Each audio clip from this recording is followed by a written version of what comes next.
હવે આપણે આના મિનિંગ લખી લઈશું. તો તમારે ચોપડો કાઢવાનો છે. આજની તારીખવાર લખો. હેડિંગ મારો પોયમ્સ. એમાં પહેલી ધ રિવર. ધ રિવર એટલે નદી.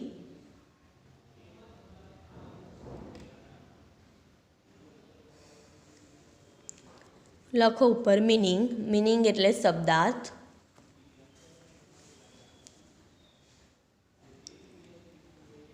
પહેલો લખીશું રિવર. RIVER. રિવર એટલે નદી.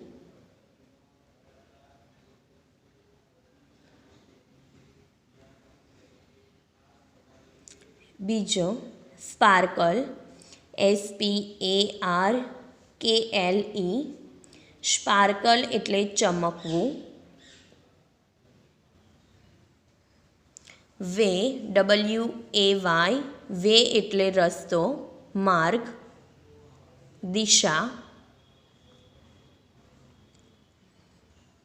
પેબલ. PEBBLE. પેબલ એટલે કાંકરો. ડાન્સિંગ એટલે નૃત્ય કરવું, નાચવું. ફોલાઇઝ. FOLIAGE. ફોલાઇઝ એટલે પાંદડા.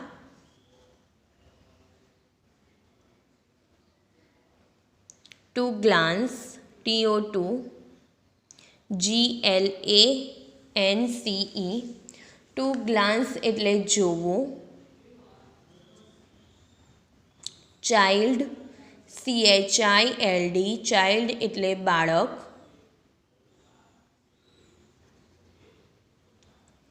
Two swell. TO2 SWELL. To swell એટલે મોટું થવું, વધવું, ઉછળવું. પછી લખીશું રસ. RUSH. રશ એટલે દોડવું.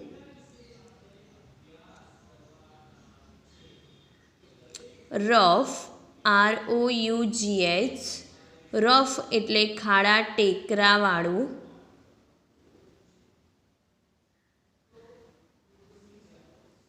સ્મૂથ. SMOOTH. સ્મૂથ એટલે ખાડા ટેકરા વિનાનું, સમતલ.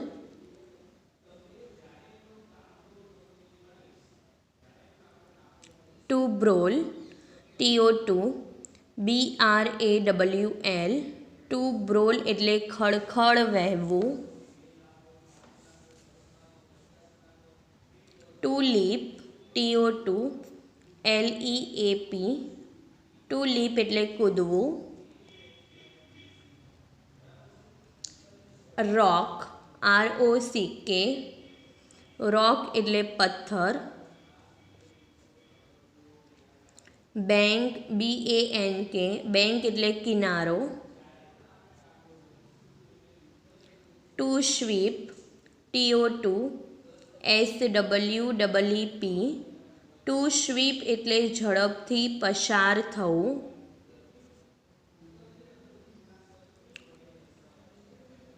ઇમ્પેટિયસ. IMPETUOUS.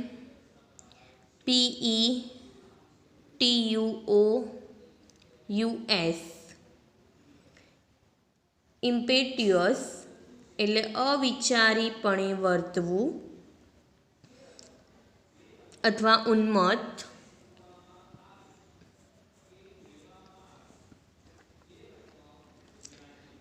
યુથ.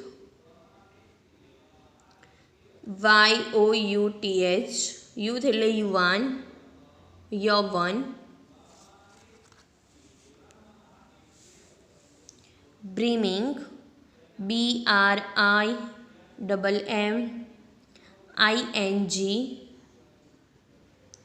બ્રીમિંગ એટલે ભરેલું અથવા છલકતું. બ્રોડ. BROAD. બ્રોડ એટલે પહોળું અથવા વિશાળ. ડીપ, DEEP, ડીપ એટલે ઊંડું.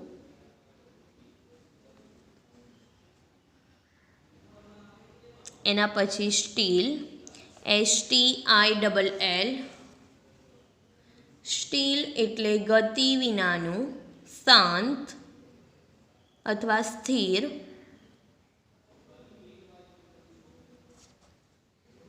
Two seem, TOOSEEM, to seem એટલે લાગવું.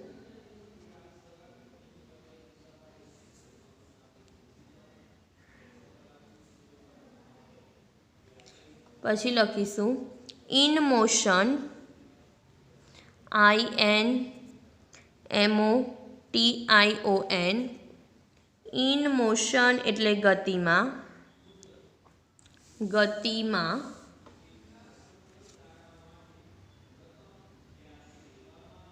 ટુ ટેન્ડ, TOTEND,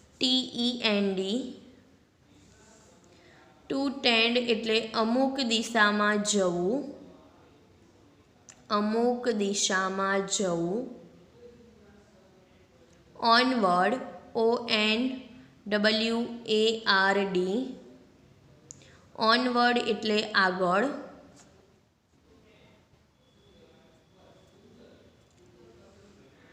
એના પછી લખીશું ઓશન, OCEAN, ઓશન એટલે સમુદ્ર.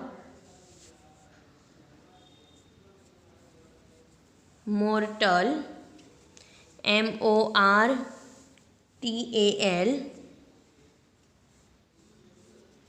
મોર્ટલ એટલે માણસ.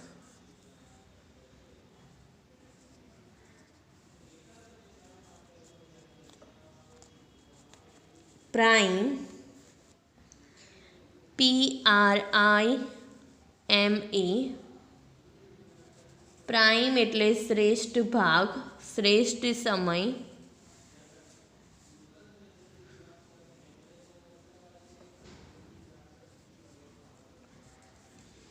હેડલોંગ, HEADLONG, હેડલોંગ એટલે એકદમ ઉતાવળથી કરેલું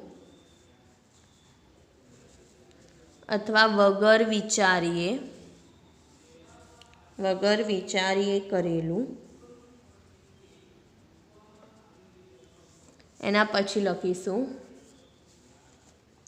two dash into, TOTODASH, into INTO, to dash into એટલે માં ઘસી જવું.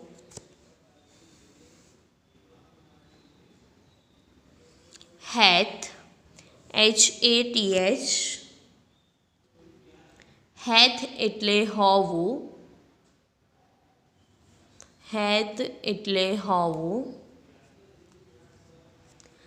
Two sound, TOTOSOUND, to sound એટલે દોરી નાખીને દરિયાની ઊંડાઈ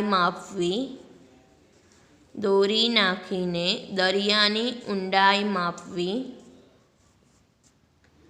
સેલ, SAIL, સેલ એટલે દરિયાનો પ્રવાસ.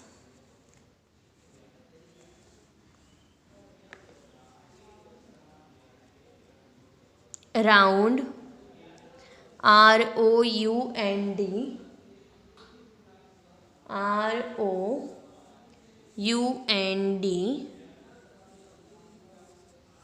રાઉન્ડ એટલે વાળવું, પૂર્ણ કરવું. અથવા પૂર્ણ કરવું. ઇટર્નિટી, ETERNITY,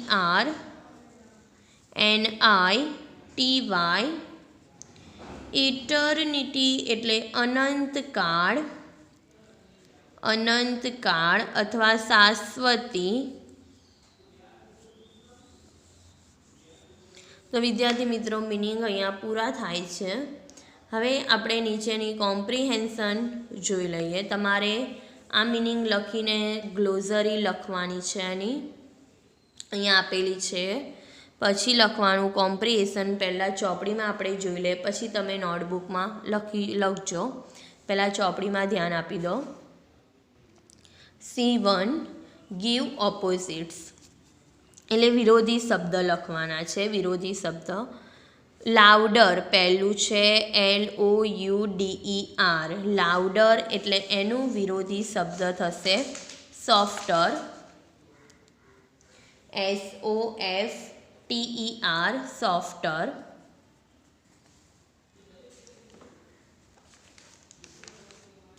બીજું છે ફાસ્ટર એટલે ઝડપી, તો એનો વિરોધી થશે સ્લોવર, SLOWER।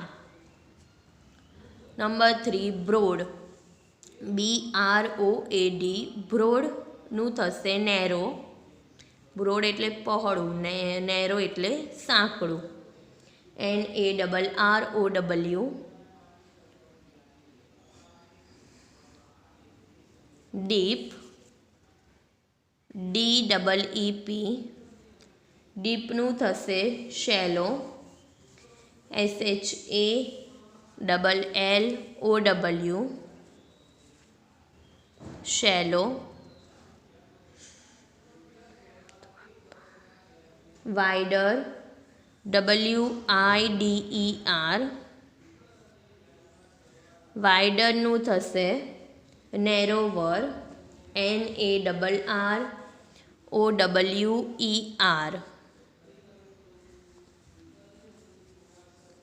હવે છે રાઇમિંગ વર્ડ, અનુપ્રાસવાળા શબ્દો કાવ્યમાંથી જ લખવાના છે, ક્યાં તો એને મળતા આવતા લખવાના છે, બરાબર।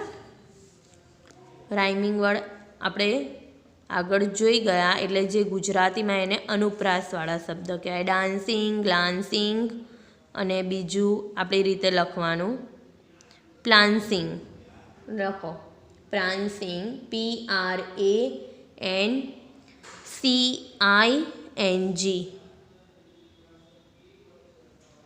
પ્રાન્સિંગ। પછી છે લિપિંગ, સ્વીપિંગ અને રિપિંગ, REAPING। મોશન, ઓશન અને કમોશન, COMMOTION, કમોશન। ચોથું છે એરો, નેરો અને બોરો, BORROW। પાંચમું ટાઈમ, પ્રાઇમ અને લાઇમ, LIME, lime.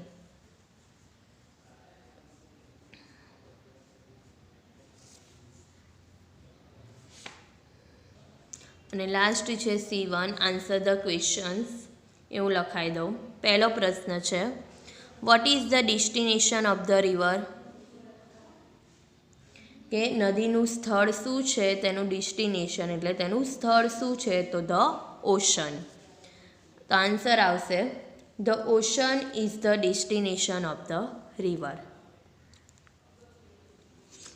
Question number 2 why does the poet compare the river with a child in the first stanza, કે પ્રથમ જે સ્ટાન્જા છે એમાં કવિ કેમ નદીની તુલના બાળક સાથે કરી છે, તો આન્સર લખીશું આપણે ધ પોએટ ફીલ્સ, તમારે લખવું હોય તો ચોપડામાં તમે લખી શકો છો, હું બોલું એમ।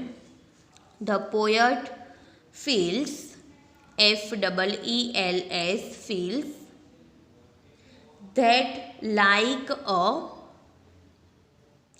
playful child, and the river sparkles bright, BRIGHT, bright, as it flows FLOWS. Dances over the pebbles, and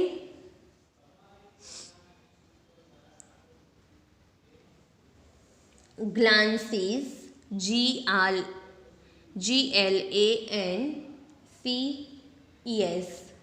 glances, through THROUGH, flowers and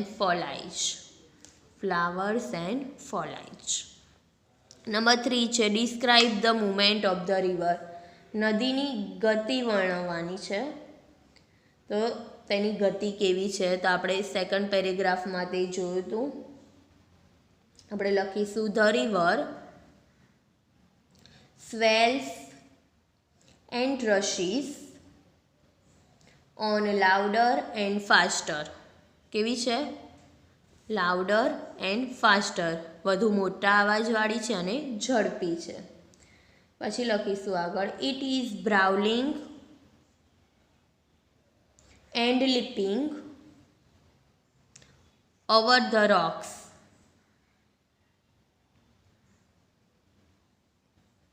It is sweeping by the rose banks like impetuous youth.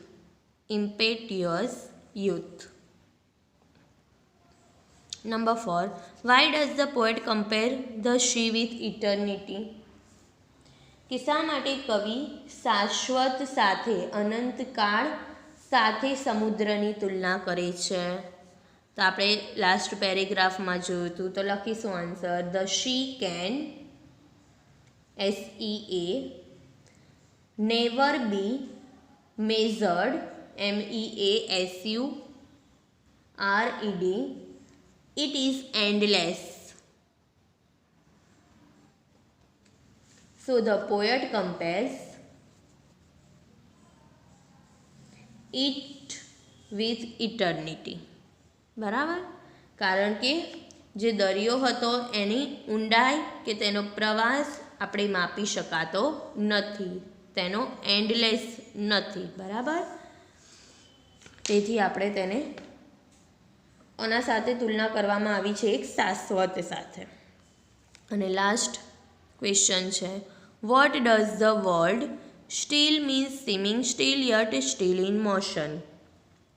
કે કવિને જે word આપેલો છે કવિએ steel એટલે સ્થિર, શાંત, કે તેનો meaning seeming still yet still in motion, સ્થિર લાગે તો પણ તે ગતિની જેમ વહે છે તેમ કેમ કહેવામાં આવ્યું છે? શું છે એનો મિનિંગ? તો આપણે આન્સર લખીશું in seeming still yet still in motion